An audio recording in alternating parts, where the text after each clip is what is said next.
Thank you, Edward, to be there. So it's my pleasure to introduce Edward Goldstein, who is an epidemiologist at Harvard Medical School.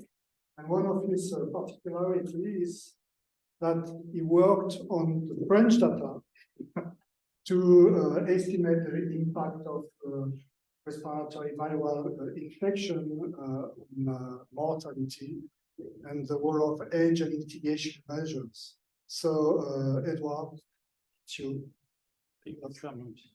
Yeah, thank you for the invitation and the opportunity to present this work. So I'll talk about different aspects of the epidemiology of influenza and COVID, including last winter, then two epidemics happened around the same time.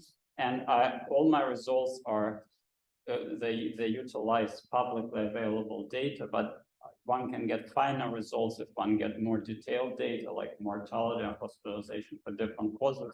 So I'll set it up and then some further open questions that can be of some public health utility. So let me start with the time series of mortality rates per 100,000 individuals in France during the past 8 years or so. So I'll start with 2015. And as you can see, there were annual spikes in mortality before the pandemic, and they were very much related to influenza epidemics at the time. So, for example, during the 15-16 season, there was a small influenza season, and it was mostly H1N1 and B Victoria, which don't cause too many deaths. And so you had a very small spike in mortality for other seasons, like 16-17, it was mostly influenza H3N2 season. We'll come to that later. So there was winter spikes in mortality, which were very much related to the circulation of influenza. And then came the COVID, and it caused even bigger spikes in mortality, particularly the first wave, but also a big, as you can see, there was a major wave in mortality, in particular in the beginning of 2021. Then Omicron came, and once again, it caused quite a significant sort of this bump in mortality. And then the number of deaths with COVID-19 and as a cause of on the hospitalization record, it decreased. But last winter, particularly in the end of December, there was once again a big spike in mortality, which is related to COVID and also influenza epidemics at that time, though many of the COVID-related deaths did not have COVID on the death certificate. So influenza epidemics in France before and during the COVID, the pandemic. So the red curve here, it shows the levels of consultations for influenza-like illness, or syndrome with influenza this season. And the other curves, they show the corresponding levels during previous years. And as you can see, now then the lockdowns and the restrictions are lifted. Influenza came back to levels which are similar to prior seasons. And also, of course, not all consultations for influenza-like illness. So this is actually useful for people who work with Research Sentinel data. They have this data for consultations for influenza-like illness, which in particular in the summer, there are some which are not caused by flu, but a sample of those viral specimens for influenza-like illness gets tested for influenza. And so you can see that some of them, there is the rate of positivity for influenza and even for different influenza subtypes for samples coming from people with ILI symptoms. And so you have to combine, you have to look how many people have influenza symptoms-like symptoms. And among those with influenza-like symptoms, not all of them have flu, which is important. So only a proportion of them does. And so we have those two data streams. They're both available from Research Sentinel, and they're not age-specific, but perhaps we can work more with the data which is age-specific. So these are the basic ingredients in understanding influenza-like illness. So this graph, it shows you how ILI is related to mortality. So as you can see, spikes in influenza-like illness before the pandemic, they were corresponding to spikes in mortality. However, for example, during this year, there was a small spike in influenza-like illness, but a big spike in mortality in beginning of 2017. This is because in 2017, most of the samples were for influenza H3N2, which is the most lethal of influenza strains. And even though the ILI wasn't particularly remarkable, it was all driven by H3N2. It was in older individuals. And unlike the previous big wave of H3N2, which was in younger individuals, and so there were a lot of deaths. So it depends not only on how much influenza-like illness there, but how much is positive for flu, and also for which subtypes of flu. So the 15-16 seasons had similar levels of ILI, but as you can see on the graph on the right, it was mostly B Victoria and H1N1, which are not very lethal, and it didn't cause too many deaths. Only the second bump in deaths was caused by influenza. So it's important to know which influenza types are circulating, and so one can, for each influenza subtype, one can use the ILI data to obtain information on the indicator of this subtype as the rate of ILI consultations times the percent of specimens positive for that subtype. So both of those data are from Research Sentinel. So with this Research Sentinel data, both on ILI and on respiratory specimens, we get indicators of influenza for each influenza subtype, which is already better, but also to relate them to influenza mortality, there are changes year to year in this relation because there are antigenically novel strains, there are age distribution changes. So with the same level of influenza in the community, if it's more in children, you have less deaths. And so you have to split some of the indicators into seasons which have antigenically novel strains, which also change the age distribution. So the indicators of influenza incidence are split. And finally, it takes 1 or 2 weeks between influenza incidence and deaths. And so we have one more parameter which relates the shift between influenza incidence and deaths. And then we formulate a simple regression model. Actually, it has autocorrelation, and the confidence bounds are bootstrapped through autocorrelation and the noise. I'll skip the details. But you just relate mortality to the indicators of incidence for the major subtypes, and baseline levels of mortality, which are not related to influenza, and temporal trend. So there is some trend in mortality.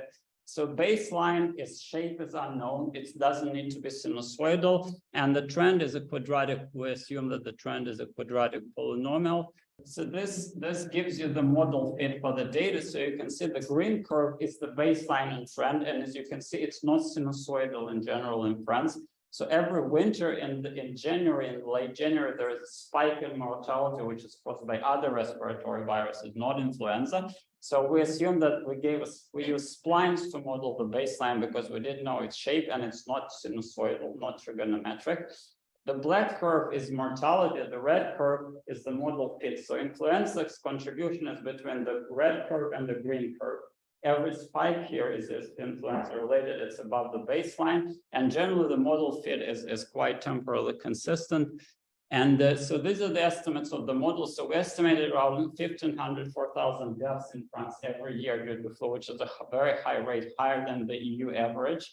Actually, some countries have even higher rates, but I think Spain has the highest in the EU, but France also has very high mortality rate. 15,000 deaths is a lot.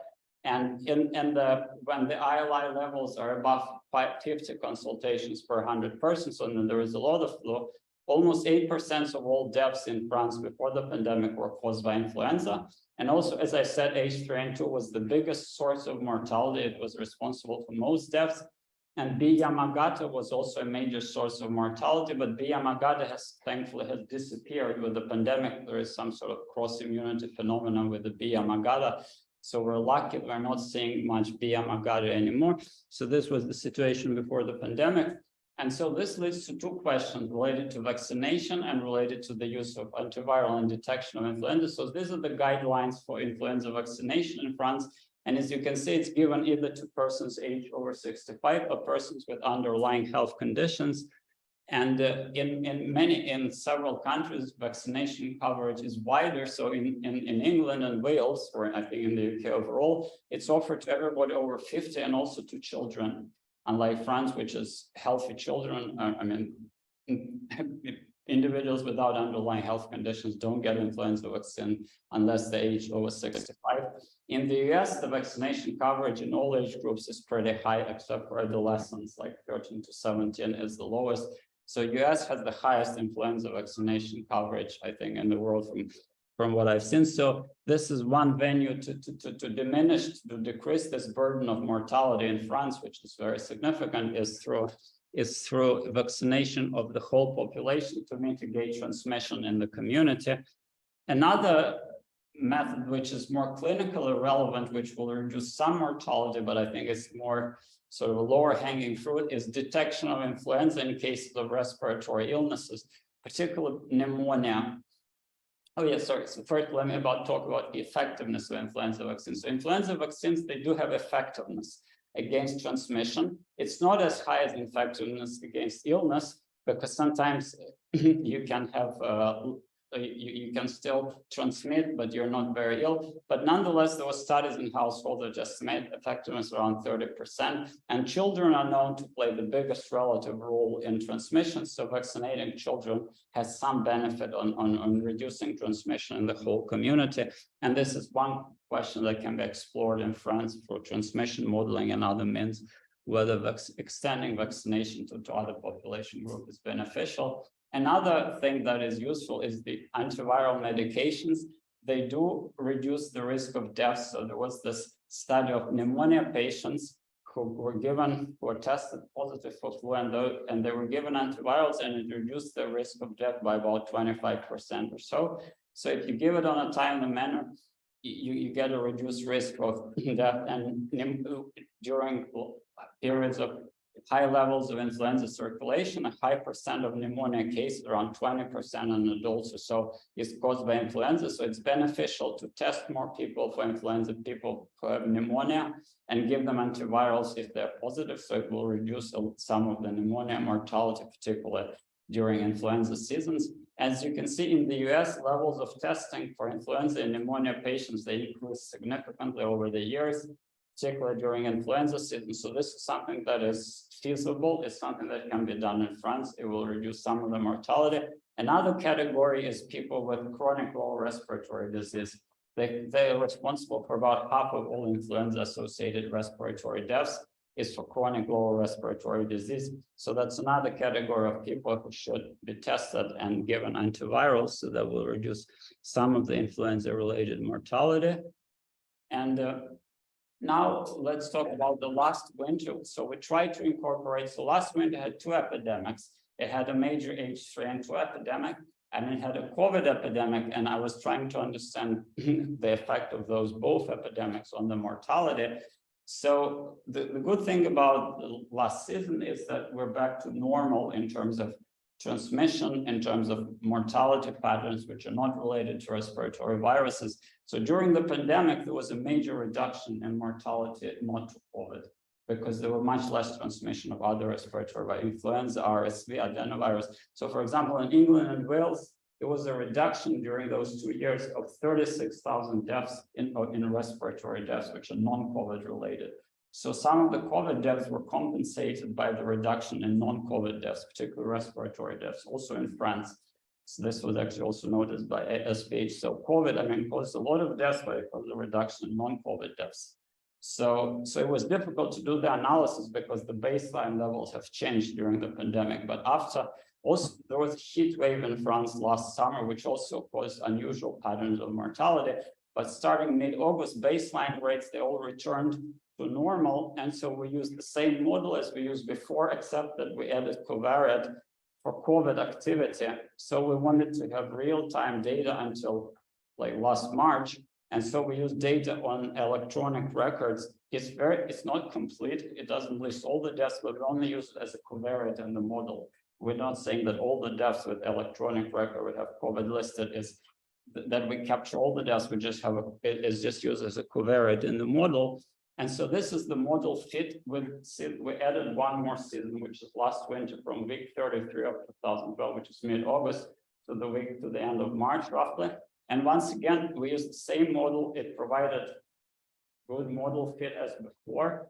And so as you can see, so the green is the baseline as before. Now the blue curve is influenza's contribution. Influenza contributed a bit to mortality last year as well. So this was this spike, but the big spike really all along it comes from Omicron related deaths, and it's a significant, there's a significant levels of mortality. So we re-estimated influenza's contribution to mortality before the pandemic. It's very similar. So before that, we have 15,400, then we included one more season, we got to 15,600. So it's very close. It goes to sort of to suggest that this model, I mean, it had a good model fit, but also, the other way around, but also you also get very similar estimates as before. But then during the last season, we had 7,800 influenza-related deaths. So we had a significant influenza season, but also 32,000 SARS-CoV-2 associated deaths estimated in the model, and then this big spike in mortality. And these are many more deaths than deaths with COVID listed on the death certificate. So there are data on both electronic and paper records, but they only go until the end. There's a in CERN data, they only go through the end of 2020. And so we estimated during this period up to the end of 2020, around 24,000 deaths, which are associated with Omicron infections, compared with only 12,100 deaths with COVID listed on death certificate, and even fewer in-hospital deaths with COVID, which are sent to public transit data. So there are many more deaths which are related to Omicron than deaths which have COVID on death certificate. And so this brings the question, which deaths are missed and why are they missed, and can we do better to treat those individuals for the infection to prevent those deaths? And so I don't have data on cause-specific mortality in France, but I looked at data in the United States, and I looked at two categories of deaths: cardiac deaths for heart disease and cardiovascular deaths, and also for neurological and behavioral disorders like Alzheimer's and other disorders. So as you can see, for cardiac deaths, the red curve, you had big spikes before the Omicron wave in mortality for cardiac deaths with COVID, and a smaller spike, the red curve, during the Omicron wave for COVID mortality with COVID. But for the Omicron, it's the other way around. We had a smaller rise in mortality for deaths without COVID before the pandemic, and a big rise with Omicron. So there are many deaths for cardiac causes which do not have COVID listed on the death certificate, at least in the US and presumably in France as well. So this is something new for the Omicron compared to the earlier variants, that there are in relative terms, it's the other way around, there are many deaths with cardiac causes which do not have COVID listed on the death certificate, and it's missed in different ways. And we look similar thing for neurological and disorders, so mental and behavioral disorders, and it's even a more pronounced phenomenon. There was a big rise in mortality there. And actually, people with mental and behavioral disorders like Alzheimer's, they're probably the biggest risk group for Omicron-related deaths, as far as I can see. And many of them are older individuals. So there was a significant rise in all-cause deaths in nursing homes and care for older persons last December.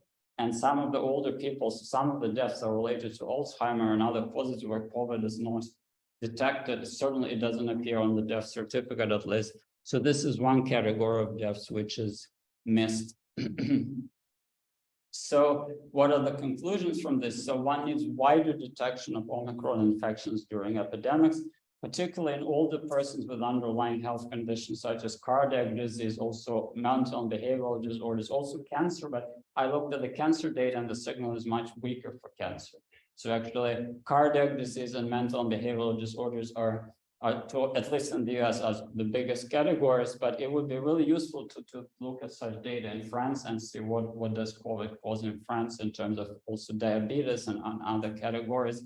And so that those people are tested and treated in a more timely manner, because certainly those deaths are missed. Many of the Omicron-related, almost half of all Omicron-related deaths do not have COVID on the death certificate anywhere. And if there are even less in-hospital deaths, so there are many, many deaths that are missed. And so this is this fairly simple analysis can be done in France with the French data, if it's available, for cause-specific, to inform guidelines on treating individuals with specific underlying conditions. So older persons, so for influenza, there are high rates of mortality in persons aged over 75, and particularly in age 3 and 2 seasons. And last winter, the biggest relative increase in mortality, in all-cause mortality, was in long-term care facilities for older individuals, hébergement pour personnes âgées. So in these facilities, they had the highest increases in mortality in relative terms during last winter. So they died for what causes is unclear, but in particular, people with testing more and also preventing transmission during waves of those epidemics is something that should reduce the risk of mortality. So one needs hospitalization and mortality data in France for different causes to better understand it, and also maybe by the place of death also, but certainly by cause of death to begin with, to see what are what are the risk groups in for mortality. Question. Yeah. Okay. So the final topic, actually it went fairly fast. So the final topic that I want to talk about is the role of different age groups in the transmission of COVID. So for influenza, there are many studies, different studies, serological studies, transmission modeling studies that show that children are generally the biggest drivers, particularly during big influenza epidemics when strains are novel. So there is a lot of influenza activity, and children are the biggest drivers in the community, which brings us back to the issue that children in France, they virtually don't get influenza vaccination. But for COVID, it's unknown. So for the Omicron wave, its relative risk for deaths have decreased, but not uniformly in all age groups. For the oldest adults, the relative risk for death for Omicron versus Delta are the highest. So Delta is more lethal even for oldest adults, but not so much compared to the youngest adults. So the oldest adults are getting hit hardest relatively. So the role of individuals in transmission in the community has also changed. So initially, there were older adolescents and younger adults were the biggest drivers in 2020, 2021. There was always talk that COVID does not spread so much among children. It's true, it didn't. There were many lines of evidence to suggest that, including serological studies and so forth. So with the Omicron, it was a big shift. Serological studies in England, for example, they did weekly PCR, and they saw that the biggest attack rates are in children. So Omicron was new, it was like influenza, children had the highest infection rate. The overall infection rates were unprecedented, though it's not very lethal, but it brought a lot of deaths. And then less is known what happened afterwards, who drives Omicron epidemics now, and what is the role of different age groups? Should other age groups get booster vaccinations? Because in France, only persons aged over 60 get the second booster. Like there is virtually no booster vaccination for persons aged under 60. At least the Santé Publique France data suggests that very, very low rates. So it brought the question, who drives epidemics of the Omicron wave? And so I looked at it, and this can be re-examined further in a transmission modeling setting, but I looked at simple statistical analysis using the relative risk statistics. So the idea is that subpopulations that play a disproportionate role in the beginning of the epidemic, when the epidemic rises, they get susceptibles depleted, and they have fewer cases after the peak. And so you can look for each age group, you can look how many cases they have before the peak and after the peak, and you can look at the proportion of cases that are represented within this age group before the peak and after the peak. And so you get this relative risk statistic, which shows you how the individuals in this age group are depleted before the peak. And also, you can use other data streams. You don't need cases. You can use hospitalizations. You can use ICU admissions, swan critique data. You get the same relative statistics. It doesn't matter what data stream you use, as long as it's consistently related to incidence. And so you have the statistic, which is sort of a crude measure of assessing which groups play the leading role in transmission. And you can refine it further in a transmission model, though this is more complicated. And also we did some simulations of an influenza epidemic, which suggests that age groups with higher value of the statistics were the age groups for which vaccination had the biggest benefit in terms of reducing the epidemic's reproductive number. So the statistics that give you some idea about which age groups drive transmissions. So we looked at beyond the first wave of the Omicrons, where it was very, very clear that it's driven by children. We looked at 4 more Omicron waves in France in the spring, after like March and April. Then in the summer, then there was 1 more wave in the, so there's a data on ICU admissions in France for COVID. There was 1 more wave in the beginning of the fall when schools opened. Once again, there was this wave. And then there was this last wave in the winter, which brought a lot of deaths. And I looked for each of those waves. I looked at, so the sort of the period between the red line and the green line is the epidemic wave for each wave. So I looked at 4 epidemic waves, and I wanted to see which age groups drove the epidemic during each wave. in France, and I did the same thing in England and actually got very similar results. So for the spring wave, you can see the biggest relative risk statistics is for persons 10 to 19.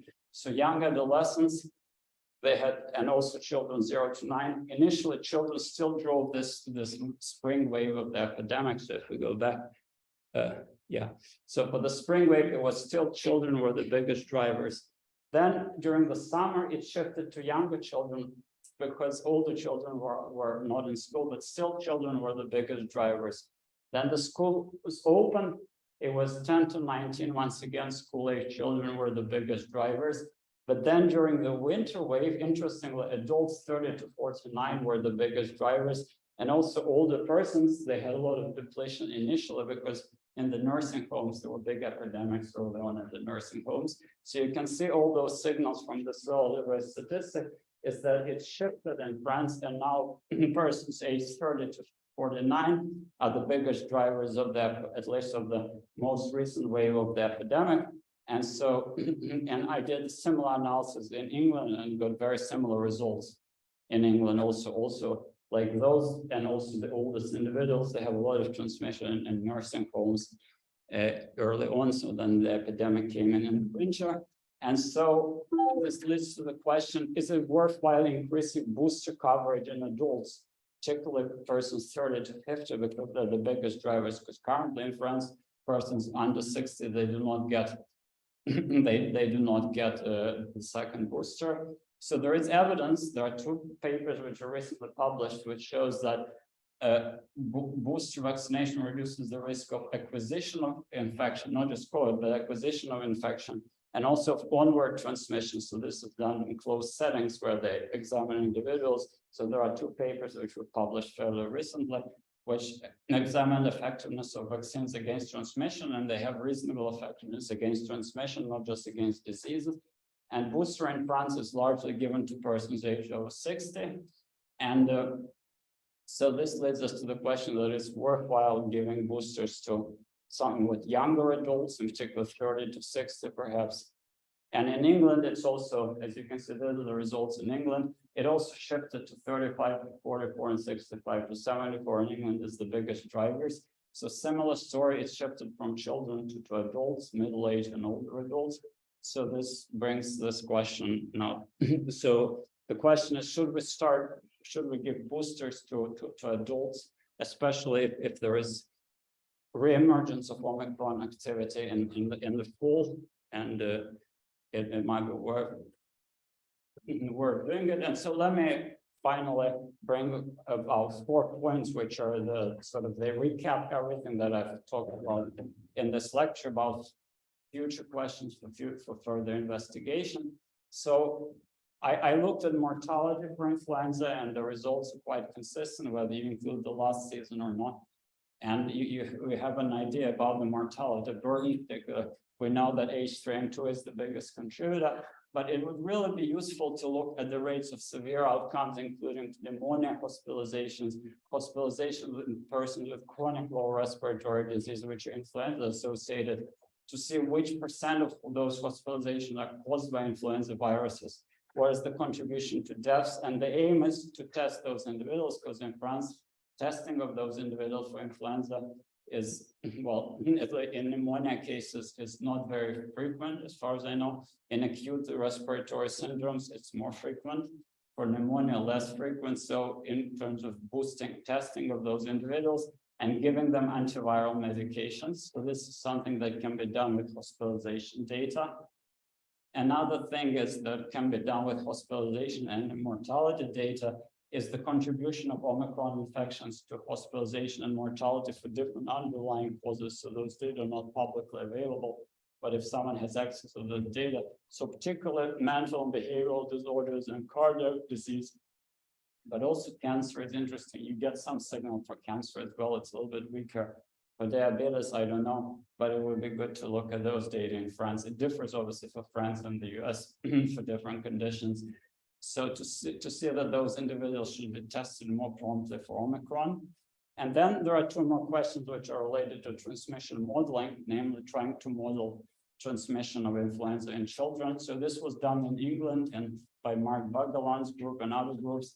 and it resulted to the inclusion of children in the United Kingdom and the vaccination programs. All children get influenza vaccines in the United. Children are aged up to 15, not in France. So this is something that can be explored and using transmission modeling to see whether this can result perhaps in some policy changes.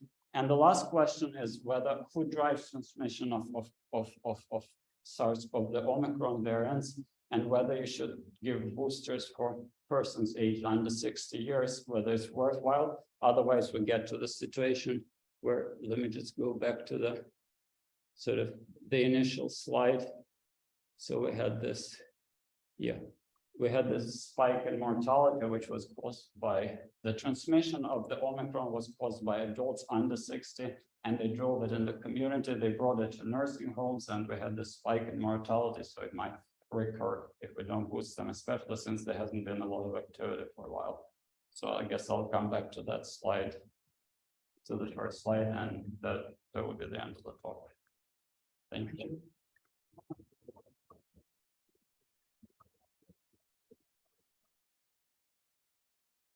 So it's time for English, or maybe online. It's a question for the how do you indicate the incidence? You use the E times the. On n'entend pas ceux qui parlent en salle, hein? This one. Can you speak? Yeah, louder. For the that we used at the beginning to find an indicator of the incidence, you use the E times the percentage of points. Do you consider any detection rate of that? Because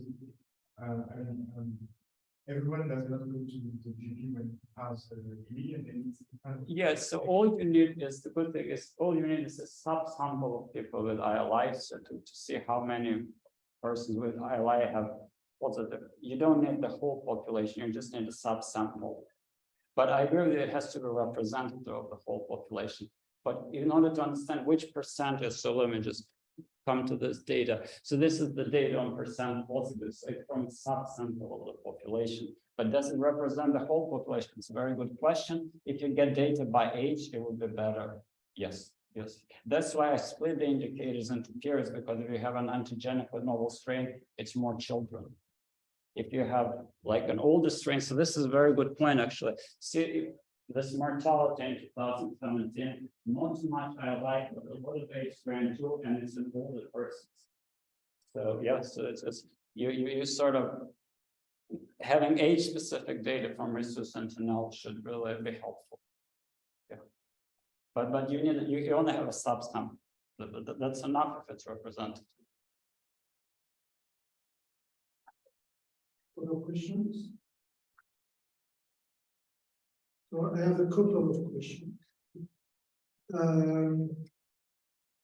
You don't consider vaccine coverage in the elderly in your first work, and the possibility of vaccine mismatch between the vaccine strain and the strain that circulated at this time? Well, yeah, we look on the relation between how much flu there was and how many deaths it caused. But the question of what role vaccine played is a separate question. I mean, so we estimate, so the model fit, it tells you, if you look at the model fit, it tells you, so the spikes tells you how much deaths were caused by flu. But what is the role of vaccination is a separate question. I mean, But you don't introduce vaccine mismatch in your model. We don't need to. All we need to know is how many. It's not needed for this model, but it would be good to combine with data on vaccine effectiveness to show. So, for example, why did this season so many deaths? I know that it's because it was in older persons. There was more flu in older persons, but in general, vaccine relating those estimates to vaccine mismatch is good. But you can obtain them without any vaccine data. But relating them to vaccine data is another useful thing. Yes. My other question was on the part related to SARS-CoV-2 and influenza estimation. For the last season? Yeah. There are other respiratory viruses, such as RSV, for example, metapneumovirus, that can increase the risk of death in very elderly. Maybe the slide 14. Yeah, you mean co-infections with virus? No, I haven't looked at it. I put it there. That's all the difference between influenza and the SARS-CoV-2. There is no contribution of other respiratory infection. Yeah, no, it's sort of the covariates are just the mortality rates for COVID, for example. So whether a lot of deaths are a result of co-infection, I think you need clinical work to understand. I don't know. But you could also introduce, for example, mortality due to RSV. Yeah, you need separate data. That's the reason that we can estimate for flu is we have this data on syndrome grippal from research sentinel, and a subsample of those patients is tested for flu. Yeah. But for RSV, we have data on 9% positive for like children who have breathing symptoms. It's also in the adults. But if you have better RSV data in research sentinel, anyway, we can include RSV into the model as well. Yeah, sure. Yes. Okay. But so far, so this baseline, see the spike. I think it's RSV. Virginia, I think it's RSV. The spike in that, like in January, I think it's RSV, but I don't know. But I suspect it's RSV related. Yeah, it's another. Clearly, it's an epidemic. The spike. I think it's RSV. So you're right. And finally, my last question is about your relative risk. Yeah. It's a age distribution before and after the peak.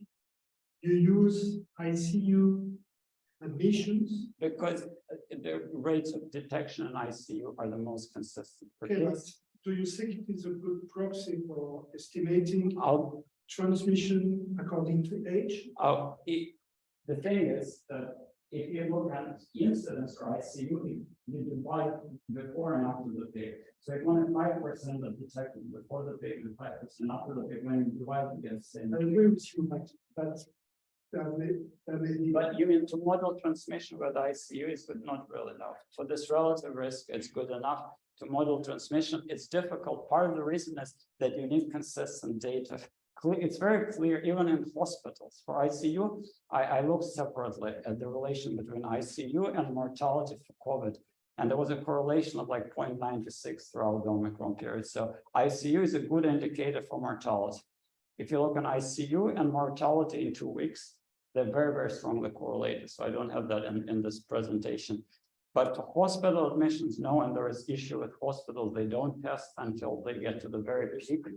So getting data, that's a very good point. Why did I use a simple statistic? Because modeling is very challenging because you don't have good data on incidence. I mean, ICU is the most consistent because testing for ICU seems, at least because its relation to mortality is so consistent, I assume the testing must be consistent. Okay, but there might be some kind of selection bias due to the fact that the most at-risk people are severe. Exactly, yeah, exactly. You need to know what the relation between incidence and those who are selected is consistent throughout the epidemic. It's very interesting to see. Yes, yeah, this is a very crude method, but it just gives you. But if you want to model it, it's challenging. I know Victoria did some work on that, and I don't want. It's about the contribution of children during the first Omicron wave that you estimate, right? So I make a few things. So there's two children in my group, that analyze the data from a weekly screening in primary schools during the Delta wave, so it was December 2021, and during the first Omicron wave was January 2021 in the region of Lyon. And what we find is that we estimate a lower contribution of school to transmission. So the transmission that occurs at school were lower according to our estimates. Lower for the Omicron. For the Omicron, Yeah, Delta. It's very interesting in England. If you look at age distribution of cases during the Omicron wave, it hit adults. There was 2 peaks in England. The first was a smaller peak and it was more adults. The second was even a bigger peak and it was more children. It's very interesting. So in England, the Omicron had 2 first peaks. So this is actually beyond the first peak. The first, but in France, I think it was similar. I mean, but in England, they took a very detailed analysis because they have data on PCR testing. And I mean, I can forward you a link, but the first they had a small Omicron wave and it was more adults, but then they had a big wave and it was children. So it was like that. Do you see the same in France? I haven't looked at it, but it's, yeah. But it would be very good to look at it. So let's look at mortality. I don't know if there are any data on mortality that gives some hint of that. I haven't looked at it in detail, but the mortality patterns, yeah, I don't think you can see that the mortality patterns, I think you have one peak and then you have another peak in mortality. Even the mortality patterns for that late are complicated, but I don't know, but it's worth looking. Yeah, it's worth looking. And this is in related to mortality. This is the heat wave. So I think they're very, yeah, it's very easy to delineate which is which. But the Omicron and Delta, there were two waves. One was Delta plus the first Omicron wave, and then there was the second Omicron wave. Yeah. Yeah, there was one. This one and then this one. So but there were clearly two waves for the Omicron and then mortality. Yeah, the first 6 weeks of January and then in February. So traditionally was that. I'll forward you the paper from England, but they have this bi-weekly testing by PCR, and rates were higher in adults and older adolescents during the small peak, and then there was a big peak when it was in children. Very helpful. Yeah. I mean, it was a very interesting Omicron, and Omicron came, it was interesting. It was introduced by adults and then really propagated by children. Also probably because of school holidays. Exactly, exactly, yeah. Yeah, exactly. Yes, great. I have just thinking the work that you see the mapping of the storm one about the hospital with the and in the end, or whether it is possible to say something like the interaction. For example, would it be possible using the estimate to say how many deaths or these would have been in the last season? You meant co-infections? Well, in 2022, we had a season where there was a situation of the flu and COVID-19. And you said something that your strategic fact, this may lead to the flu, this may lead to the. Yeah, I use separate covariates in the request. But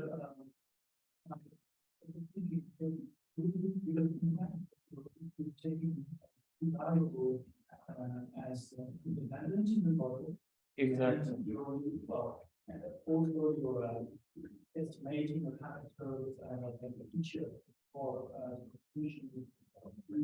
Not for flu, I use the same as before, because this had only like the 32 weeks. If you have too many parameters for this year, it's not really discerned. So the only new parameter is for the COVID. Just one new parameter. So yeah. Otherwise, it's difficult to just get. So okay. And so we also say something about there that we expected, for example, we found the. Oh, so the green curve are deaths without. Yeah, but it's based on what you observed. No, it's based on matching it into the model with green. Yeah. It's based on extending the same trend. I use the same model, just one more covariate. COVID with it. Yeah. And so, yeah. So what is the flu and is there a possibility in this model regarding competition? Not in competition and transmission, it's a separate issue. I think there is competition and transmission because, well, Well, it's in competition and transmission. I think that COVID epidemic blocked so for example, prior to the pandemic, we had more than 15,000 deaths each year. The smallest was 5,600. This year, it was only 38, 7800, which is still a lot, but less than during the pre-pandemic period. And I think the COVID wave takes about 10 days or 12 days before the flu wave, at least data on case itself. And I think it creates some cross immunity. So that's a very good question whether you can, but I think that looking at regional data and correlating them is better, because if you have regions which have big COVID epidemics, so nationally, flu epidemic takes about 12 days after COVID epidemic. Regionally, you can see whether bigger COVID epidemics result in smaller flu and something can be explored. Yeah, I haven't done that, but I think that COVID, certainly, like big Victoria, the Yamagata has disappeared. It's very clear that it was what would be the other reason. There are no lockdowns anymore, nothing. There's no Yamagata. I think the very strong situation about immunity. For other strains, I've seen some evidence, but flu causing cross immunity, I wouldn't be too surprised if you need water. So that COVID causing cross immunity before, I think it's a very reasonable hypothesis. But from the regional data, might tell you more the bigger regional epidemics of COVID result in smaller epidemics, but one can look at it. Yeah. But for death, we just use covariance, whatever incidence you have related to death, and then you get a model of this. There's no competition in terms of whatever whatever incidents already took place, it resolves the deaths separately and it is separate.